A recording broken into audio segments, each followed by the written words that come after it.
నేను నడుచుచున్నను తరుగుచున్నను నీవు గమనింతువు. నా కార్యములల్లా నీకు తెలియను.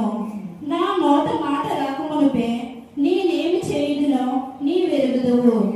ముందు వెనకగా నీవు నన్ను చుట్టుముండి ఉండువు. నీ చేతిని నా మీద నిలిపియుందువు. Praise the Lord. Praise the Lord. ప్రియ సహోదరి సహోదరులారా, ఈరోజు జోసెఫ్ సుహాసినిలు నా ఆత్మ మా ప్రభువును స్తుతింపును, నాలోని సమస్త శక్తులారా ప్రభువును సమతింపుడు. ప్రభు చేసిన ఉపకారం లేని నీ మరొకడు ఆయన. నీ కార్యములను సఫలీకృతం చేయను, నీ కార్యములను దీవించును, నీ పిల్లలకు మంచి భవిష్యత్తును దయచేయనని వాక్యము సెలవిస్తుంది. దేవునికి భయపడుచు దేవుని ఆజ్ఞను పాటించుచు జీవించువారు ఏటి ఒడ్డున నాటబడినటువంటి మొక్కల వల్ల ఎల్లప్పుడూ కూడా పచ్చగా ఫలిస్తారని చెప్పి 1వ కీర్తనలో మనం చూస్తూ ఉన్నాం. ప్రియ సహోదరి సహోదరులారా, మన కథోలిక సంఘంలో పిల్లలకు పరిశుద్ధ గ్రంథంతో పరిచయాలు ఉండవు.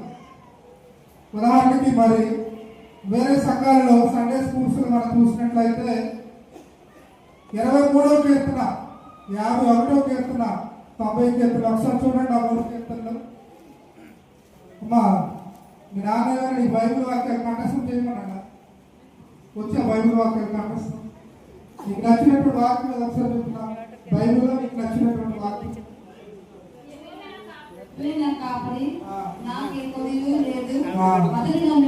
అక్కడ అడిగాను, నేను ఆ పాపను అడిగాను నచ్చింది నీకు పరిశుద్ధ గ్రంథంలో నచ్చినటువంటి వాక్యం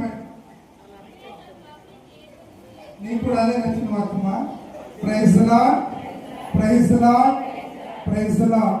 ప్రియమైనటువంటి సహోదరి సహోదరులారా, 23వ కీర్తన ఈ ఆదివారం మనం ధ్యానం చేసుకున్నాం. మన రక్షకుడు ఉత్తాన ప్రభు మంచి కాపరి. నా గొర్రెలు నా స్వరాన్ని ఆలకిస్తాయి, నా గొర్రెలను నేను ఎరుగుదును, నా గొర్రెలను అనుసరిస్తాయి. మరి దేవుని బిడ్డలుగా కథోలిక విశ్వాసులుగా మన రక్షకుడైనటువంటి యేసు ప్రభు యొక్క స్వరాన్ని మనం ఆలకించాలి.